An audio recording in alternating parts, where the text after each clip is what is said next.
पूर्व प्रधानमंत्री राजीव गांधी के हत्यारों के बारे में तो आपने जरूर सुना होगा।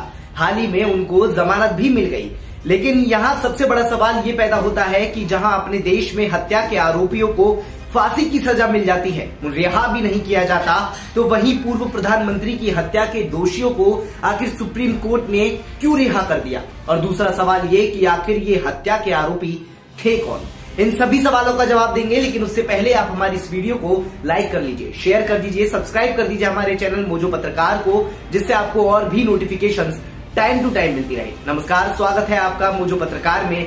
मैं हूं आपके साथ उद्देश्य मंगल। तो इस कहानी की शुरुआत होती है 21 मई 1991 से, जब रात के लगभग 10:30 बजे तमिलनाडु के श्री पेरम्बदूर में पूर्व प्रधानमंत्री राजीव गांधी अपनी चुनावी रैली कर रहे थे। उसी समय एक छोटी सी धनु नाम की महिला उनके पास आती है और जैसे ही उनके पैर छूने लगती है, बम धमाका होता है। बम धमाका ऐसा कि आसपास खड़े सभी लोग यानी लगभग 18 से 20 लोग मारे जाते हैं। ये धनु कोई और नहीं बल्कि मानव बम थी, जिसका एकमात्र उद्देश्य पूर्व प्रधानमंत्री और इंदिरा गांधी के सुपुत्र राजीव गांधी की हत्या करना था। उसके 6 साथी उसका कहीं ना कहीं वेट कर रहे थे और साथ दे रहे थे, लेकिन धनु ने अपना काम पूरा कर लिया और देश के नवजवान प्रधानमंत्री की हत्या कर दी। बता दें कि ये धमाका इतना बड़ा था कि जूते और घड़ी की मदद से तत्कालीन प्रधानमंत्री के शरीर की शिनाख्त की गई थी। इस घटना में लगभग 20 से ज्यादा लोगों की मौत हुई, जिसके आरोपी सिर्फ धनु नहीं बल्कि उसका साथ दे रहे बाकी के 6 लोग भी थे। उसके इन साथियों में पेरारिवलन, मरुगन संथन रविचंद्रन, रॉबर्ट पायस, जयकुमार और नलिनी श्रीहरन शामिल थे। ये तो उन 7 साथियों के नाम थे, लेकिन अब आपको बताते हैं कि आखिर इन लोगों का आपस में संबंध क्या था। तो आपकी जानकारी के लिए बता दें कि ये 7 लोग जिस गुट से संबंध रखते थे उसका नाम लिट्टे था, और लिट्टे का प्रमुख प्रभाकरण इन सभी का दारोमदार था, सरगना था। और इन्हीं के साथी थे नलिनी और मरुगन, जो आपस में प्यार करते थे और उन्होंने शादी भी कर ली। मरुगन श्रीलंकाई था और मरुगन बम बनाने में एक्सपर्ट भी था, इसलिए लिट्टे का एक प्रमुख व्यक्ति था। वहीं नलिनी ग्रेजुएट थी और चेन्नई की एक कंपनी में स्टेनोग्राफर की नौकरी करती थी। दोनों के बीच प्यार हुआ, आखिरकार शादी कर ली। कहा जाता है कि नलिनी और मरुगन को ब्रेन वॉश करना अच्छे से आता था, इसलिए इन्हें लिट्टे ग्रुप का प्रमुख कैडर बना दिया गया। सन 1999 में दोनों को राजीव गांधी की हत्या के आरोप में फांसी की सजा सुनाई गई।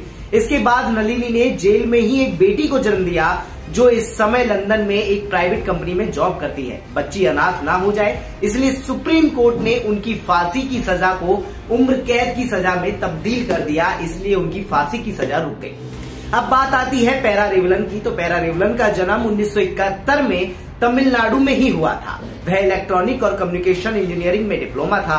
1991 में इसे राजीव गांधी की हत्या के बाद गिरफ्तार कर लिया गया और जेल के अंदर ही इसने इग्नू के जरिए अपनी पढ़ाई की और कंप्यूटर एप्लीकेशन में ग्रेजुएशन भी किया, फिर MCA भी कर लिया। यही नहीं, वो तमिलनाडु में गोल्ड मेडलिस्ट था और दोनों एग्जाम में उसने 90% हासिल किए। इसी व्यवहार को देखते हुए सुप्रीम कोर्ट ने 2014 में पेरारिवलन की मौत की सजा को उम्र कैद की सजा में तब्दील कर दिया और इसी साल 18 मई को उसकी रिहाई कर दी।